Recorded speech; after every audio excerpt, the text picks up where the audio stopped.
Hello, I'm James Kimarasamy with BBC World News. Our top stories. An Egyptian court confirms the death sentence for the leader of the Muslim Brotherhood, Mohammed Badia. Face to face, the American and Cuban presidents shake hands at the Summit of the Americas.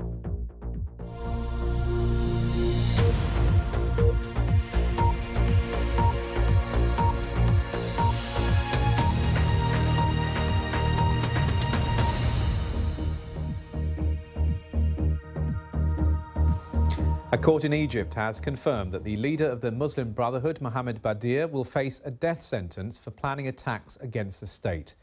13 other senior members of the now banned organisation were also sentenced to death. They were found guilty of inciting chaos and violence in the protests that followed the removal of Egypt's Islamist President Mohamed Morsi by the military in 2013. Well, for more, I'm joined now by BBC Arabic's Issam Ikrmawi.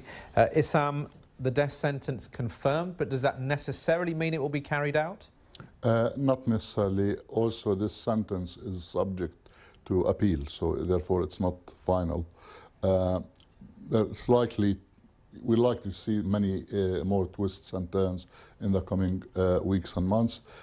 So far, a number of death sentences have been passed on by Egyptian court. Only one has been carried out. Therefore, this particular sentence, it has to be seen within the political context of what's happening in Egypt now, the ongoing struggle between President Sisi and his opponents, the Muslim Brotherhood. So where do the courts fit in this? Well, there are question marks over the independence of the judiciary in Egypt. Many would say that this sentence or this court is politically motivated. It has been leaned on by the authorities, and this sentence can only be seen in the context of the ongoing struggle. Amongst those sentenced, not to death, but sentenced in this, a US Egyptian citizen, of course, Salah Soltan. Just explain the significance of that. Well, he's been on hunger strike for a while. He's the son of a preacher. He has dual nationality, Egyptian and American nationality.